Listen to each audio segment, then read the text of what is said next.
Καλησπέρα παιδιά, καλώς ήρθατε σε αυτή τη νέα σειρά βίντεο όπου θα μιλήσουμε για κάποια πράγματα στην πληροφορική. Για πρώτο θέμα επέλεξα μία από τις εφαρμογές του Office, το Excel. Θα δούμε κάποια πραγματάκια πάρα πολύ εισαγωγικά. Εννοείται ότι αν είσαι προχωρημένος στο Excel, το βίντεο αυτό δεν είναι προς το παρόν για σένα. Έτσι, και πάμε να ξεκινήσουμε.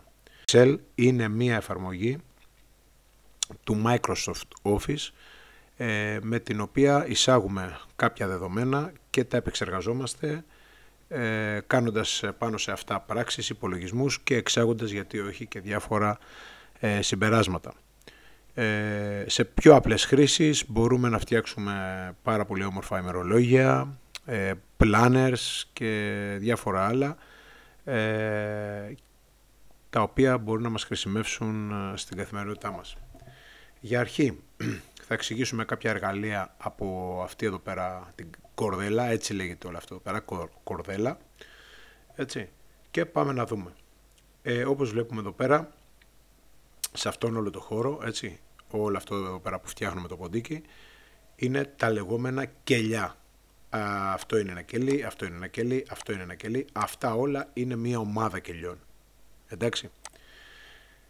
Κάθε κελί έχει συγκεκριμένη θέση, δηλαδή αυτό εδώ το κελί είναι το α1, αυτό εδώ το κελί είναι το β1, αυτό είναι το c1. Οπότε λοιπόν τα κελιά αποτελούν στήλες και γραμμές. Εντάξει. Και γι' αυτό το λόγο λέμε ότι ως προς την στήλη είναι στην F και ως προς την γραμμή είναι την 4. Ένα κελί, ας πούμε το G, το F4, συγγνώμη. Τώρα, μέσα στα κελιά μπορούμε να εισάγουμε όλα τα δεδομένα, όπως για παράδειγμα κείμενο, αριθμούς, νομισματικές μονάδες, ημερομηνίες και πολλά άλλα. Και φυσικά με την βοήθεια της ομαδοποίησης αλλά και διάφορων άλλων πραγμάτων που θα δούμε αργότερα, μπορούμε να επεξεργαστούμε και να βγάλουμε διάφορα συμπεράσματα, υπολογισμούς, πράξεις και αποτελέσματα. Έχοντας λοιπόν ένα κελί κατά αυτόν τον τρόπο, σίγουρα το βλέπεις ότι είναι πιο πράσινο από τα υπόλοιπα που δεν είναι, έτσι. Αυτό σημαίνει ότι εδώ πέρα το κελί είναι ενεργό. Ενεργό κελί σημαίνει ότι μπορεί να υποστεί επεξεργασία. Και τι σημαίνει επεξεργασία? Ότι για παράδειγμα μπορούμε να γράψουμε σε αυτό. Μπορούμε να βάλουμε μια συνάρτηση να δουλέψει επ' αυτού.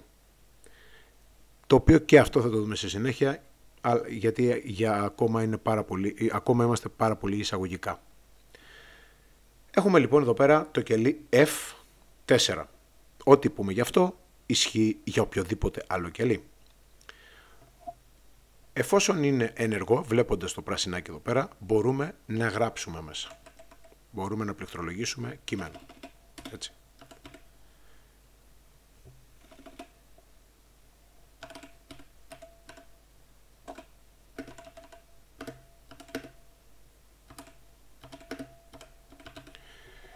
Έγραψε λοιπόν την πρόταση, «Γεια σας, με λένε Νίκο».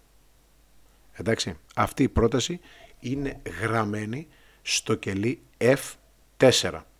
Προσοχή, βλέπουμε ότι έχει πιάσει και το κελί G4 και η4. Όχι, δεν είναι μέσα σε αυτά τα κελιά. Δεν έχει μοιραστεί αυτή η λέξη. Η λέξη αυτή παραμένει στο F4. Απλώς το πρόγραμμα μας το κάνει έτσι για να δούμε τι έχουμε γράψει. Πατώντας ή το Enter ή με το αριστερό πλήκτρο του ποντικού σε οποιοδήποτε άλλο κελί, το έκανα μόλις, βλέπουμε ότι το άλλο κελί, για παράδειγμα το F7 όπου πάτησα, έγινε ενεργό και αυτό το κελί έγινε ανενεργό, το F4. Παρά τα αυτά παρέμεινε μέσα το κείμενο που γράψαμε. Αυτό σημαίνει ότι το κείμενο που γράψαμε αποθηκεύτηκε στο κελί F4. Φανταστείτε το κελί σαν ένα κουτάκι στο οποίο βάζουμε πράγματα μέσα. Αριθμούς, ονόματα, γράμματα, προτάσεις, ό,τι θέλουμε. Εντάξει. Λοιπόν, πατώντας λοιπόν στο κουτάκι G5 που είναι το δίπλα αυτό F4, έτσι, θα δούμε ότι το και γράψω στο G4 μία λέξη, αυτή γράφεται κανονικά. Και πατώντας το Enter ή πουθενά αλλού, παραμένει στο G4. Αυτό που σας έλεγα προηγουμένως, ότι οτιδήποτε γράφουμε σε ένα κελί είναι σε αυτό το κελί. Τώρα στο κελί F4 που γράψαμε το Γεια σας με λένε Νίκο, δεν φαίνεται ολόκληρο. Παρά τα αυτά όμως είναι εκεί. Εξού και αν πατήσω πάνω, πάλι θα είναι μισό, αλλά εδώ πάνω το βλέπουμε. Εδώ λοιπόν είναι η κύρια γραμμή όπου βλέπουμε τι γράφουμε και τι σβήνουμε. Έτσι. Τώρα, είδαμε πως εισάγουμε λοιπόν κάτι σε ένα κελί. Τα όρια των κελιών δεν είναι σταθερά. Μπορούμε να τα μεγαλώσουμε, να τα μικρύνουμε και να τους αλλάξουμε το χρώμα, το εσωτερικό δηλαδή το φόντο, αλλά και αυτό το οποίο γράφουμε να το αλλάξουμε το χρώμα, και όλα αυτά γίνονται με αυτά εδώ πέρα τα εργαλεία που λέμε της κορδέλας. Πώς γίνεται αυτό? Εδώ πέρα, ας σβήσω αυτό εδώ πέρα, για να σβήσουμε κάτι από ένα κελί το επιλέγουμε, πατάμε delete και σβήνει. Αυτό λοιπόν εδώ πέρα, το κελί, βλέπουμε ότι εδώ πάνω είναι στη στήλη F, έτσι. Στην ουσία έχει γραφτεί από εδώ, άρα μεγαλώνοντας τη στήλη θα μπορούμε να το δούμε.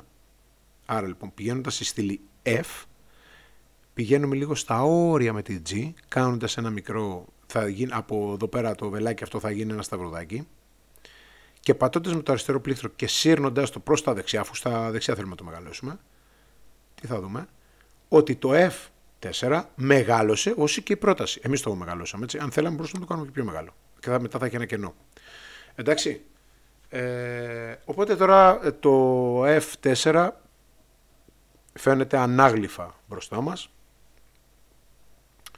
Το περιεχόμενο του F4 φαίνεται ανάγλυφα μπροστά μας και μπορούμε να συνεχίσουμε τις επεξεργασίες. Εάν για παράδειγμα μου λέγει κάποιος ότι ξέρεις κάτι, εγώ θέλω να το μεγαλώσω τόσο όσο να είναι στα όρια. Και τώρα τι να κάθομαι να ρυθμίζω πάνω κάτω, τι μπορώ να κάνω? Ωραία, με τον ίδιο τρόπο λοιπόν πάμε εδώ και κάνουμε διπλό αριστερό κλικ. Και κατευθείαν το κελί θα έρθει σε μήκος όσο και το περιεχόμενό του. Το ίδιο είναι και για αυτό εδώ.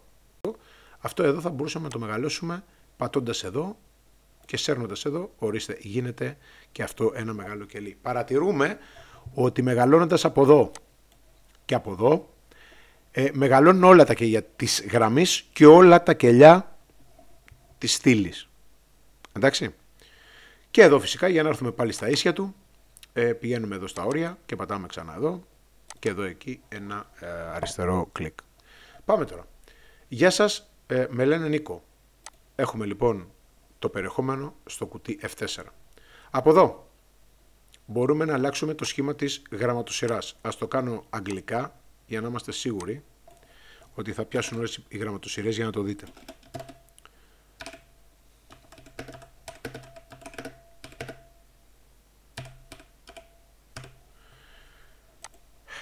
Άρα λοιπόν έχουμε τις γραμματοσυρές εδώ πέρα, όπου ας πούμε αν διαλέσουμε την Arial Black θα γίνει Hellomaniac. Βλέπεις ότι επειδή μεγάλωσαν τα γράμματα πάλι δεν το παίρνει. Πάμε εμείς εδώ, τάκ, έτοιμο, έτσι. Πάμε σε μια άλλη, ξέρω εγώ, αυτό εδώ πέρα.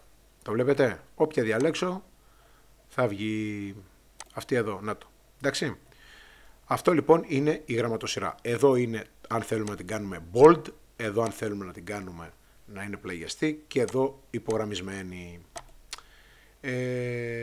Σε αυτά εδώ διαλέγουμε χρώμα όπου μπορούμε να κάνουμε το κελί, το φόντο του ας πούμε. Εδώ τη γραμματοσυρά να την γράψουμε, έτσι. Σας λέω τώρα τα πιο βασικά. Και με αυτά εδώ πέρα τοποθετούμε το περιεχόμενο δεξιά αριστερά του κελιού ή στο κέντρο. Με αυτό πάει στο κέντρο, με αυτό πάει δεξιά. Εάν το κελί είχε βάθος, με αυτό θα πήγαινε πάνω, έτσι. Με αυτό τέρμα πάνω, με αυτό στη μέση, συγγνώμη, και με αυτό εδώ πέρα πάλι κάτω, ανάλογα που θέλουμε. Εδώ στη μέση και εδώ πέρα. Έτσι. Τώρα, το Excel μας δίνει και τη δυνατότητα, για να κάνουμε πάρα πολύ καλή μορφοποίηση, να μπορούμε να συγχωνεύσουμε και κάποια κελιά. Δηλαδή, να διαλέξω εγώ αυτό και τα κάτω, αυτά εδώ. Καταρχάς, να πω πώς επιλέγουμε πολλά κελιά μαζί. Για να επιλέξω πολλά κελιά μαζί, πάω από αυτό που θέλω να επιλέξω και σέρνω το ποντίκι δεξιά ή αριστερά, έτσι, και κάτω. Και σταματάω εκεί στο εύρος των κελιών που θέλω να επιλέξω. Άρα λοιπόν, εγώ εδώ πέρα έχω διαλέξει αυτά εδώ πέρα, τα κελιά, που είναι από το ΙΤΑ 5 έως το P12, ας το πούμε έτσι, είναι όλα αυτά. Και θέλω εγώ για κάποιο λόγο μορφοποίησης να τα συγχωνεύσω, να κάνω ένα, δηλαδή να μην γράφω ας πούμε στο ΙΤΑ 5 και να αναφέρεται μόνο εκεί το περιεχόμενο, έτσι, να αναφέρεται σε όλα αυτά. Πώς μπορώ να το κάνω? Με αυτό εδώ πέρα, ενοποίηση και στοίχηση στο κέντρο. Πατώντας λοιπόν αυτό, κατευθείαν βλέπουμε ότι τα κελιά γίνονται ένα και μπορούμε ό,τι γράψουμε εκεί πέρα, έτσι,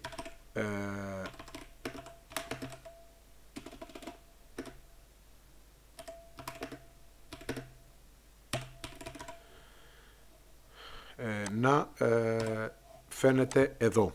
Εντάξει. Τώρα,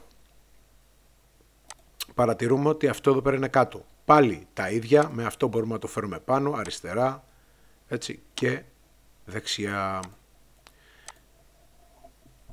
Επίσης, από εδώ μπορούμε να δουλέψουμε τη γραμματοσυρά του και από εδώ το φόντο του. Εδώ το έκανα μαύρο και εδώ μπορώ να το κάνω άσπρο. Έτσι. Ξαναλέω, αυτή η λειτουργία είναι περισσότερο για για κάποια μορφοποίηση που θέλουμε να κάνουμε γενικά. Εντάξει. Αυτά προς το παρόν. Να μην κρατήσουμε άλλο το βίντεο. Μπορείτε να εξασκηθείτε και εσείς, αν είστε τελείως αρχάριους με το Excel, να πληκτρολογήσετε μέσα σε κελιά, να διαγράψετε, να ενοποιήσετε, να μεταλλάξετε με αυτά εδώ πέρα τα εργαλεία, και στην πορεία σίγουρα θα δούμε και άλλα πράγματα, όμως βάσει κάποιων παραδειγμάτων, έτσι. Δηλαδή θα κάνουμε κάποιο παράδειγμα, μια κατασκευή κάποιας άσκησης ή οτιδήποτε, και πάνω σε αυτή θα εξηγούμε κάποια πράγματα. Τίποτα όμως δεν μπορεί να γίνει χωρίς να εξασκηθείτε πρώτα με τα πάρα πολύ απλά, όπως είναι οι απλές λειτουργίες των κελιών. Εντάξει. Και να μην ξεχνάτε φυσικά ότι όλα τα εργαλεία του Office, ή τουλάχιστον τα περισσότερα, θα τα μάθεις καλύτερα με πειραματισμό. Δηλαδή γράφουμε κάτι συγκεκριμένο ή βάζουμε κάτι, τι κάνει αυτό, τι κάνει τ' άλλο, τι κάνει το παράλληλο. Βοηθάει πάρα πολύ στο να εξασκηθείς και να μάθεις σίγουρα πολύ καλά κάποια από τα εργαλεία του Office και μόνος σου, μαζί με τη βοήθεια κάποιων βίντεο από το YouTube. Ευχαριστώ που παρακολουθήσατε το βίντεο.